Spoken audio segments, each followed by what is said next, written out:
Quvasoy shahar Qo'chqorchida orqanda turgan 10 sotixlik hovli uyimiz zudlik bilan sotuvga chiqyapti. 3 xona uy bor. Gaz, suv, svetdan muammo yo'q. Kadastr hujjatlari notariusga tayyor. Bu tomondan shundoq yurib chapga burilib chiqadigan bo'lsangiz, Qo'chqorch sentralniy yo'liga chiqsangiz bo'ladi.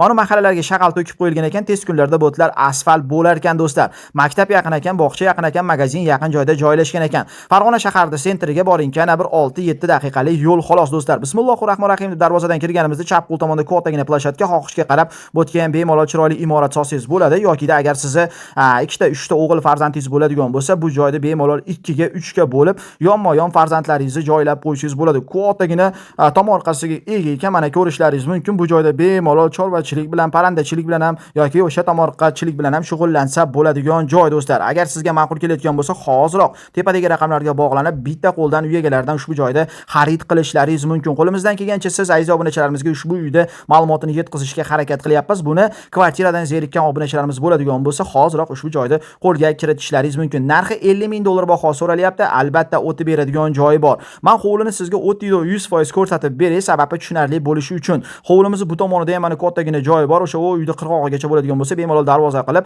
bu tomonga ham chiroyli imorat solib, o'rtadan to'sib, aytib o'tganimdek, farzandlaringizni shodga yonma-yon joylab qo'ysangiz ham bo'lar ekan. Endi asosiy uylarga o'tamiz. Asosiy uylarimiz bu tomonda joylashgan. 3 xona uy bor, xom g'ishda qurilgan, lekin sesna poistlar quyilib, mustahkam tarzda qurib bitqazib qo'yilgan. Shundoq kirib yashasangiz bo'ladigan xonalar. Birinchi xonasi teraskamiz, yarimi oshxona bo'ladigan bo'lsa, yarimi oilaviy zona do'stlar. Uyimizda ba'zi bir jihozlari qoladi, ba'zi bir jihozlari chiqib ketadi deb aytishyapti. Uy egalari bemalol buni endi uy egalari bilan gaplashishingiz mumkin. Bu yerda bitta xonasi bor, mana ko'rishingiz mumkin. Bu yerdan chiqqanimizda ichkarida yana bitta alohida o'zini xonasi bor. Qolgan ishlarni bemalol oladigan odam o'ziga chiroyli qilib moslab olsa bo'laveradi. Manzil Quvasoy shahar Qo'chqorchida bo'ldi do'stlar. Katta yo'lda bo'yidan 50-60 metr ichkarida 10 sotix 3 xona uy bor. Ushbu faizli xonadonda sizlar bilan birgalikda obzorini ko'rib chiqdi. Yoqqan bo'lsa like bosib, kanalga obuna bo'lib, izohlarda o'z fikringizni qoldiring va uyimizni 1 dan 5 gacha son bo'yicha baholab, shunaqangi katta hovliqda aytgan do'stingizga, tanishingizga ushbu videoni ulashib qo'yishni esdan chiqarmang. Aytgancha kanalga obuna bo'lib qo'ysalaring bizni yo'qotib qo'ymaysizlar, hurmatli obunachilarim. Shuning uchun kanalga obuna bo'lib, videolarga like tugmasini bosib qo'ying. Doimgidek Farg'ona shahridan Sergey Pazbevoning jamoasi bo'ldi. Keyingi yangi videogacha xayr do'stlar.